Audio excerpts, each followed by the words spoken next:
Within seconds of waking up, most of us have already silenced our alarms and begun scrolling through a list of notifications. Looking at a bright screen inches from your face before you are fully awake triggers a physiological threat response in the nervous system. The brain registers a bright screen near the eyes as a threat, activating the exact same neural circuitry used to face a physical predator. This triggers the adrenal glands to release cortisol into the bloodstream, preparing the body for fight or flight before the day even begins. Triggering this response daily upon waking trains the brain into a default mode of hypervigilance, setting an anxious tone for the hours that follow.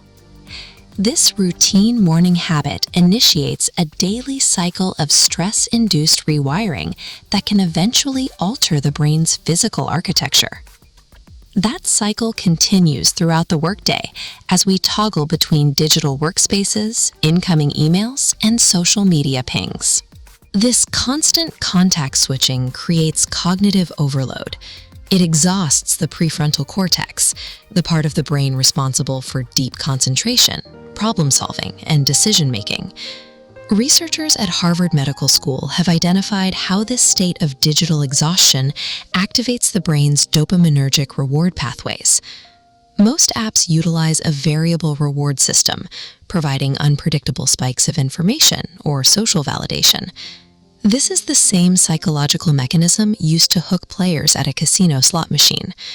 By providing effortless, unpredictable dopamine spikes, digital media trains our neural pathways to find sustained, real-world tasks less engaging.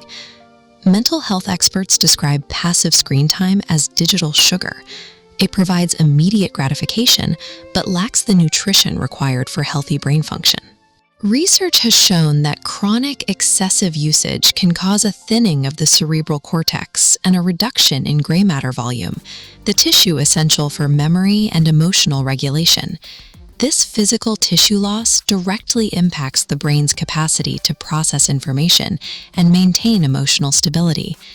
These effects are compounded at night when we use blue light emitting devices in bed. Blue light suppresses the secretion of melatonin, a hormone critical for sleep. This obstruction prevents the brain from entering deep REM cycles. Without REM sleep, the brain cannot effectively process the day's memories or repair tissue, creating a compounding cycle of cognitive decline. Breaking this cycle begins with the first hour of the day. By avoiding the screen upon waking, the body is allowed to transition into a state of alertness naturally. This shift relies on neuroplasticity, the brain's ability to prune away unused connections and build new synapses. This provides a biological pathway to mitigate the damage caused by excessive screen use. Looking at the horizon or distant objects immediately after waking prevents the morning cortisol spike and establishes a stable baseline for the nervous system. During the workday, the 20-20-20 rule can prevent strain. Every 20 minutes, look at an object 20 feet away for 20 seconds to reset the focus of the prefrontal cortex. In the evening, turning off screens at least 1 hour before bed allows the pineal gland to naturally produce the melatonin required for restorative sleep.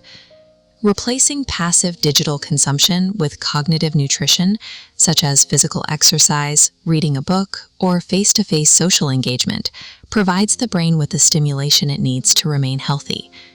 Digital technology is an inescapable part of modern life, but consciously applying these intentional biological boundaries protects the neural architecture that allows us to use it effectively.